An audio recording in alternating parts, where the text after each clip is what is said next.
Olá para vocês! O sabor de hoje da coluna é de saudade.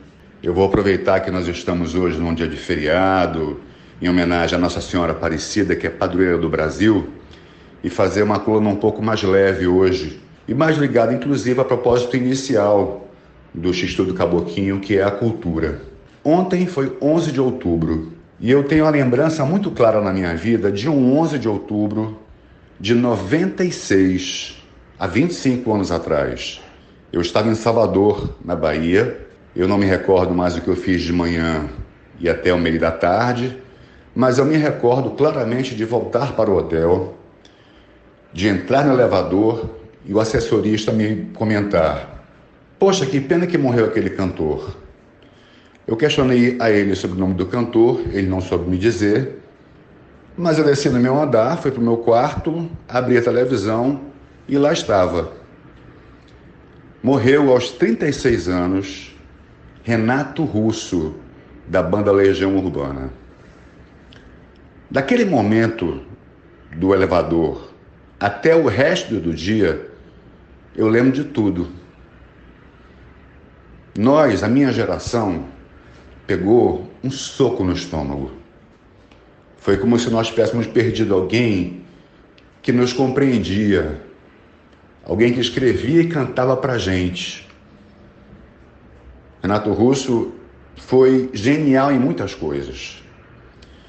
Se nós fôssemos ver, por exemplo, hoje, as canções que ele fez há 25 anos, ou há muito mais do que isso, nós veremos que ele antecipou temas como a questão indígena, o narcotráfico nos morros, a descoberta da sexualidade e a busca de aceitação.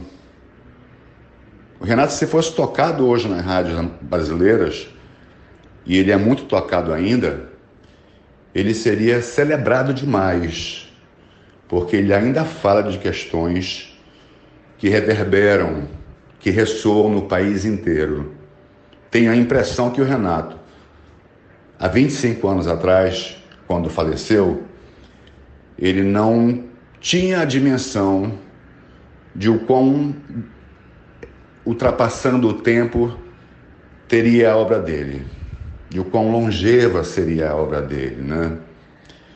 A gente hoje se pergunta um pouco: cadê aquela música questionadora ou construtiva que nós tínhamos nos anos 80, com Paralamas do Sucesso, com RPM, com Capital Inicial, com Legião Urbana, depois com Engenheiros do Havaí? Onde foi parar aquele rock brasileiro que falava coisas que tinham a ver com nossos sentimentos? Me parece um pouco que a música popular, a música pop brasileira mais jovem, ela ficou muito sexualizada.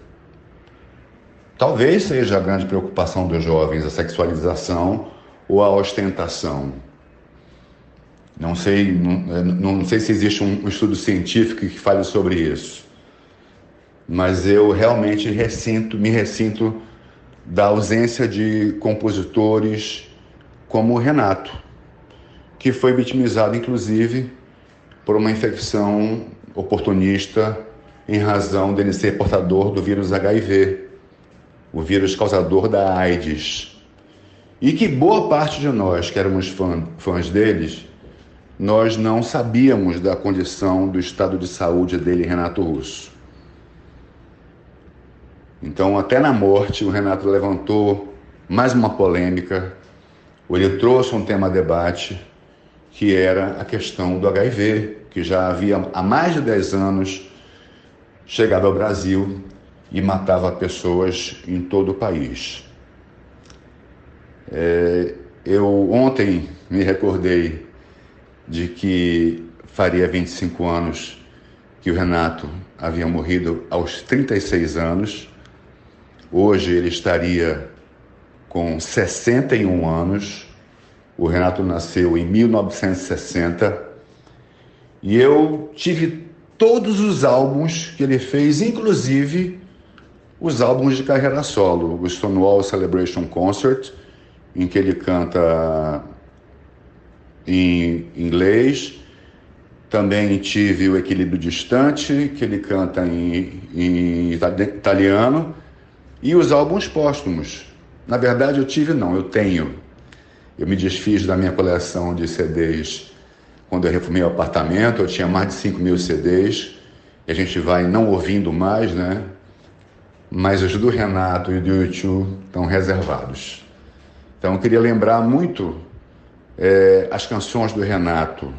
E se alguém que nos ouve agora desconhece, basta ler a poesia, procure no Google. Ele questiona muitas coisas que ainda são importantes e válidas para o mundo de hoje. Viva Renato Russo! Eu fico me perguntando, por exemplo, o que ele comporia hoje, nesse Brasil de agora. Qual seria a composição do Renato com 61 anos para o momento que nós vivemos hoje, com um país que tem 19 milhões de pessoas passando fome, que terá o menor índice de consumo de carne vermelha em 2021, em 25 anos? Qual seria a obra que ele nos entregaria?